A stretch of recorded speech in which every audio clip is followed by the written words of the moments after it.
The shuttle's descent burned through the thick, storm-laden atmosphere of Xiphos Prime, its engines howling against the turbulence. Inside, Alexander Graves sat with his wrists resting on his knees, fingers curled into loose fists. He felt the weight of the Academy's expectations pressing down on him before he even set foot on its soil. Not the expectation of success, no. They anticipated his failure, his insignificance, his extinction. The Xiphos War Academy was the proving ground for the most formidable warriors in the known galaxy. Hundreds of cadets, drawn from species bred for battle, trained here to become the deadliest commanders the universe had ever seen. No human had ever been admitted before. That wasn't a coincidence. The moment the shuttle doors hissed open, the heat struck him first. A thick, smothering wave of warmth clung to his skin, tinged with metallic dust and the scent of ozone. Beyond the landing platform, jagged black spires stretched toward a sky marbled with deep red clouds, the Academy's fortress-like structure blending seamlessly into the hostile terrain. At the base of the ramp, a group of towering figures waited. Their eyes gleamed with amusement, disdain, or indifference. Every one of them looked built for war. Hulking reptilians with plated hides, insectoid beings with bladed limbs, creatures whose armor seemed to be fused to their flesh. Standing among them, Alex was an anomaly, a creature out of place. A voice cut through the thick silence. So this is the human. The speaker was massive, even by the Academy standards. A Vorok, nearly 9 feet of muscle and armored hide, his broad shoulders draped in the crimson sash of an advanced cadet. He tilted his head, his 4 black eyes sweeping over Alex as if appraising a piece of defective equipment. Alex met his gaze and said nothing. Name? Another voice barked, sharper, authoritative. An instructor. Alexander Graves. The Vorok snorted, a sound like grinding stone. Sounds weak. A few cadets chuckled. Others watched in silence, waiting for his reaction. He gave them none. The instructor, a skeletal-looking Evian with smooth, ashen-gray skin, tapped a device on his wrist. Alexander Graves, by order of the Galactic High Command, you have been admitted to Xiphos War Academy. Your presence here is to serve as an educational study on the limitations of human physiology. His tone was clinical, uninterested. Your survival is neither guaranteed nor expected. Alex exhaled slowly. He had read between the lines the moment they'd pulled him from his unit back on Earth, shoving him into this experiment like some disposable test subject. This wasn't a chance to prove himself. This was a slow execution wrapped in protocol. Another cadet, smaller than the Vorok, but still a head taller than Alex, sneered. Hope you're good at digging your own grave, human. Alex finally let his gaze sweep across them. He saw arrogance, overconfidence, warriors raised in a system that told them they were superior, unquestioned. They weren't ready for someone who had spent his life fighting wars that didn't follow rules. I'll manage, he said. The instructor barely acknowledged him before gesturing for the group to follow. They moved into the academy, down corridors lined with banners from conquered worlds, through halls where holograms displayed legendary battles fought by past graduates. The air smelled of metal and burning fuel. The deeper they went, the more Alex felt the weight of 1,000 years of warfare pressing down on him. They stopped in a vast courtyard where squads of cadets ran brutal drills under the blistering heat. Some were sparring in combat pits, their strikes sending shock waves through the ground. Others were engaged in grueling endurance tests, hauling massive weights across scorching sand or holding themselves in unnatural positions for hours. The instructor turned to the group. Physical evaluation begins now. If you cannot meet the standard, you do not belong here. His gaze lingered on Alex before he motioned to the first trial, a monolithic stone block, easily 5 times Alex's weight. The test was simple. Move it across the courtyard. The Vorok grinned and stepped forward, pressing his palms against the slab. With a guttural growl, he shoved it forward, the ground trembling as it slid with surprising ease. He stepped back, looking satisfied. Another cadet, a sinewy insectoid with too many jointed limbs, scuttled up next. Instead of pushing, he burrowed his claws into the rock and carried it, mandibles clicking in amusement before setting it down. More cadets followed, each using their natural strengths, brute force, extra limbs, enhanced muscle density. Then it was Alex's turn. He stepped forward, rolling his shoulders as he stared at the block. He had no claws, no extra limbs, no reinforced musculature, but he did have leverage. Squatting low, he positioned himself with precision, planting his boots firmly in the sand. Instead of pushing from the center like the others, he went for the base, applying force at a strategic angle. His arms trembled, his muscles screaming in protest, but the slab shifted. Slowly, inexorably, he leaned into it, breath measured, forcing the weight forward inch by inch. The watching cadets weren't laughing anymore. He could feel his tendons straining, sweat pouring down his back, but he didn't stop. The block wasn't moving fast, but it was moving. He kept his focus tight, ignoring the pain, the silent judgment, the way his limbs threatened to give out. When he finally crossed the designated mark, he stepped back, exhaling sharply. The Vorok's grin had vanished. The instructor's expression remained unreadable. Next trial, Alex straightened, shaking the fatigue from his arms. He caught a few cadets exchanging wary glances. They hadn't expected him to succeed at anything. He had no illusions. He wasn't stronger, faster, or more resilient than them. But he didn't need to be. He just needed to outlast them. And he would. The training arena stretched before them, an expanse of metallic flooring scarred by years of brutal combat. The air crackled with residual energy from past battles, and the faint scent of scorched metal lingered. The walls, embedded with impact craters and deep gouges, bore silent testament to the countless warriors who had fought and bled here. The moment Alexander Graves stepped onto the combat floor, the murmurs started. "The human is actually fighting," someone scoffed. "They're wasting time. He won't last 10 seconds. Alex ignored them. His muscles still ached from the physical endurance trial, but the fire in his chest burned hotter. He had never been the strongest, but strength wasn't the only thing that won battles. An instructor, the same ashen-skinned Evian who had overseen the trials earlier, raised his hand. "Cadets, today's evaluation is live combat. You will engage in one-on-one matches to assess adaptability, reaction speed, and kill potential." His voice carried the cold detachment of someone used to witnessing carnage. He turned his hollow gaze toward Alex. "You are the anomaly here, so you will fight first." A ripple of amusement spread through the assembled cadets. The Vorok from earlier grinned, showing rows of serrated teeth. "Let me have him. I won't break him too quickly." The instructor, uninterested in the spectacle, tapped his wrist of ice. The display flickered before settling on a name. Opponent, Vorkai Troll. The Vorok's grin widened. Alex rolled his shoulders, sizing up his opponent. The Vorkai were powerhouses. Their species evolved for war. Vorkai Troll stood at least 7 feet tall, his scaled hide layered with natural armor. He radiated the confidence of someone who had never struggled to dominate an opponent. The crowd backed away as the two stepped into the designated combat zone. The lights above dimmed, and a red glow illuminated the perimeter. The moment the signal blared, Troll charged. He was fast, faster than Alex had expected. The Vorok closed the distance in a blink, swinging an arm thick as a steel beam. Alex barely ducked in time, the strike passing inches from his head, the force of it sending a gust of wind across his face. A direct hit would have crushed him. Troll didn't stop. He pressed forward, driving Alex back with a flurry of brutal swings, each one calculated to break bone, rupture organs. Alex evaded as best as he could, shifting his weight, sidestepping, rolling out of reach. He couldn't afford a block, not against an opponent with this much mass behind his blows. The crowd jeered. "Run, human. Maybe they'll let you leave if you crawl away." Troll lunged, swiping low.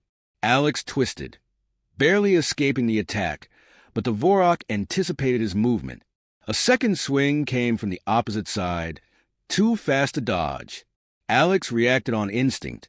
Instead of retreating, he stepped into the attack, catching the strike along his forearm as he twisted his body to lessen the impact. Pain exploded up his arm, but he used the momentum, rolling with the blow and slipping behind Trawl. The Vorak was already turning, expecting a counter. Alex didn't give him one. He wasn't going to waste energy attacking something he couldn't damage. Trawl growled, frustration flashing in his reptilian eyes. "Fight me, human." Alex exhaled slowly. He let his stance shift, subtly changing the way he moved. The Vorak was used to brute force fights. He expected strength to meet strength. Alex wouldn't give him that. Trawl lunged again, but this time, Alex anticipated it. He sidestepped at the last possible second, causing the Vorak's momentum to betray him. Trawl stumbled forward, and Alex struck low, precise. A sharp kick to the back of the knee. The alien's leg buckled, just slightly but enough. Alex followed up instantly. Instead of striking the armored back, he went for the exposed side of the neck, slamming his elbow into the pressure point just beneath the ridge of scales. Trawl roared, staggering. It wasn't a crippling hit, but it hurt. For the first time, the cadet stopped jeering. Trawl whipped around, fury twisting his features. He came at Alex with reckless aggression now, abandoning strategy for pure rage.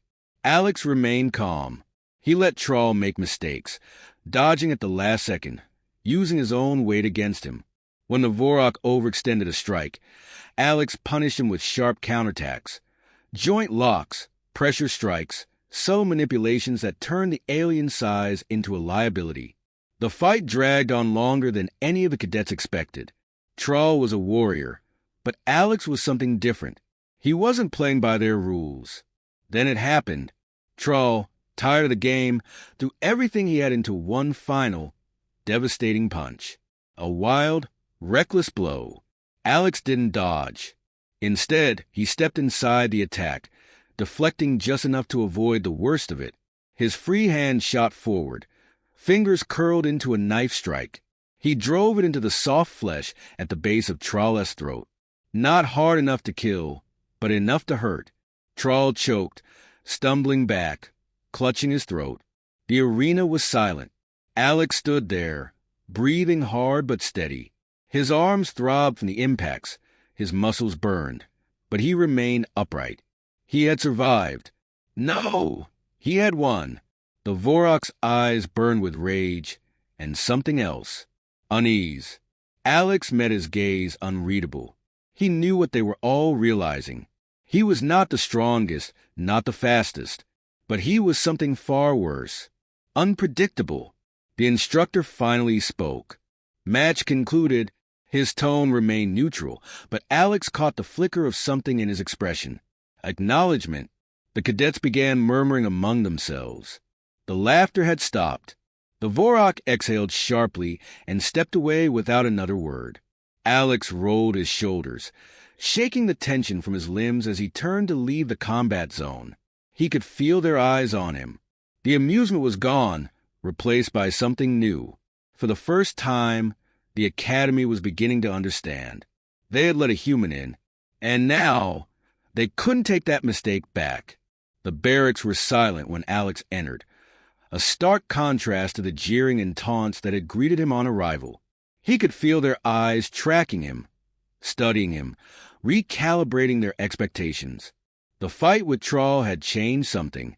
He wasn't just a novelty anymore, a human experiment doomed to fail. He was a variable, and warriors hated variables. He made his way to his bunk, ignoring the weight of their stares. The room smelled of metal and sweat, the air thick with unspoken tension. Rows of cots lined the space, most occupied by massive figures still analyzing him with wary curiosity. He had upset the natural order, and they didn't know what to do with him yet. Alex sat down, beginning the meticulous process of wrapping his bruised forearm. The deep ache in his muscles was a reminder. He had survived, but he wasn't invincible. The next fight would be harder. The moment they understood how he moved, how he thought they would adapt. He needed to be ready. A shadow loomed over him. "You should be dead," a voice rumbled. Alex looked up. Trawl stood over him, arms crossed, his thick tail flicking in irritation. His throat still bore the faint discoloration from Alex's strike, a mark of humiliation among his kind. Alex tightened the wrap on his arm. "You sound disappointed." Trawl's eyes narrowed. He wasn't used to being challenged, especially not by something weaker. "You didn't win. You survived." Alex shrugged. "Survival is just winning with extra steps." A low growl rumbled from the Vorok's chest. Several cadets had stopped what they were doing, watching the exchange like predators, scenting blood in the air. Trawl took a slow step forward, his voice lowering. "Do you really think you belong here, human? This place is for warriors, for conquerors." Alex met his gaze, unflinching. "Then why are you talking to me instead of crushing my skull?" The Vorok stilled. The silence stretched. The other cadets were waiting for an explosion, for another fight. But Trawl only held Alex's gaze, his nostrils flaring slightly. Then, without another word, he turned and walked away. The moment passed, but something about it lingered. Alex exhaled through his nose. He wasn't stupid. Trawl's restraint wasn't mercy. It was calculation. The Vorok wasn't done with him. None of them were.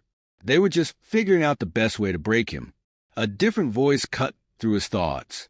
"That was either the smartest or the dumbest thing I've ever seen." Alex turned his head. A tall, wiry figure had taken a seat on the cot across from him. Unlike the Vorok, this one was built for speed rather than brute force. Sleek, predatory, his armor-like skin segmented and flexible. His elongated features held something rare among the cadets. Amusement. Kryn, the alien, introduced himself, stretching out his long limbs. "You're more interesting than I expected, Graves." Alex eyed him warily. That a compliment or a warning? Maybe both. Kryn's mouth curled into something like a grin, though it didn't quite reach his black, reflective eyes. "You think differently. That bothers them." Alex finished wrapping his arm. "Good." Kryn let out a sharp, chittering laugh. "Careful, human. A few more stunts like today, and you won't just have their attention. You'll have their fear." He stood, flexing his claws absently. "That's when things get really dangerous." With that, Kryn strode away, leaving Alex alone with his thoughts. Fear. Alex leaned back against the cot, staring at the ceiling. He knew exactly how dangerous fear could be. He had lived through it before, and he wasn't planning to die here. The next test was designed to break them. The gravity chamber was a monstrous structure of reinforced alloy, a massive sphere lined with emitters capable of generating crushing levels of artificial gravity. It wasn't just a test of strength. It was endurance, resilience, and raw willpower. Alex stood among the cadets as the instructor paced in front of them, his expression impassive. "This trial is simple," he announced. "You will remain standing as the gravity increases incrementally. The weak will collapse. The strong will endure. There is no trick, no strategy, just pain." The Vorok, the Evian, the segmented Zelkai, all of them looked eager. This was their domain. Their kind had been built for environments that would crush lesser species. Alex, as always, was the anomaly. The chamber doors sealed shut. A low hum vibrated through the air as the emitters powered up. Gravity doubled instantly. A few cadets flexed their limbs, adjusting to the increased weight with ease. Alex felt it immediately, his muscles tightening, his breath coming slower. He locked his stance, adjusting his posture to distribute the pressure. The instructor pressed a command. Triple gravity. Now the first strain showed. Some of the smaller species shifted uncomfortably. A few clenched their jaws, unwilling to show weakness. Alex gritted his teeth, his body screaming in protest. He focused on his breathing, forcing his muscles to take the load efficiently. He had trained for this. Not like them. He hadn't been born into a species that could shrug off physics, But he had spent years conditioning his body to withstand what should have been impossible. Quadruple. A cadet dropped to a knee, cursing. Another staggered but held firm. The Vorok were grinning now, their superior physiology giving them an advantage. Alex felt fire in his lungs. His vision blurred at the edges. He refused to fall. 5 times gravity. 2 more dropped. A Zelkai's exoskeleton cracked slightly under the pressure, his limbs shaking as he fought to stay upright. Alex's entire body trembled, veins burning under his skin. His pulse hammered, his joints screamed, but he planted his feet and held. He refused to be the first human to enter this academy, just to collapse like a weakling. He would not fall. 6 times. Another collapsed. A Vorok swayed, his breathing ragged. Even they had their limits. Alex could feel his consciousness fraying, his body locking up. Thrall stood across from him, watching. He wasn't grinning anymore. The Vorok's massive frame shifted subtly, his legs widening just slightly to compensate for the weight. A minor adjustment, but Alex saw it. Thrall was struggling. Not much, but enough. Alex clenched his jaw, forcing his muscles to obey. His vision swam. The pressure in his skull was unbearable. 7 times. The chamber shook with the sound of bodies hitting the ground. Kryn gasped, his limbs buckling. Even the Vorok beside Thrall collapsed, slamming into the floor with a guttural growl of pain. Only 3 were left standing. Thrall, Alex, and one other. A towering Evian, his silver skin shimmering as he trembled under the force. 8. The Evian fell. Now it was only 2. Thrall bared his teeth, his legs like stone pillars, his breath ragged but defiant. Alex could barely feel his own body. Every heartbeat was agony. His bones felt like they were being ground to dust. His muscles screamed for mercy. But Thrall saw him still standing, and Alex saw it. Doubt. For the first time, the Vorok's confidence faltered. 9. Thrall let out a snarl, his knees buckling for half a second. Not enough to fall, but enough to show. Alex swayed. His vision darkened, but he did not kneel. The room was silent except for the sound of their ragged breathing. The instructor let the moment stretch. Then, with a flick of his wrist, the gravity emitters deactivated. The sudden weightlessness sent bodies crashing limply to the floor, cadets gasping as blood rushed back through their limbs. Alex barely managed to stay upright, his entire body screaming in protest. Thrall exhaled sharply. He turned and walked away without a word. He knew, they all knew, the human was still standing, and that changed everything.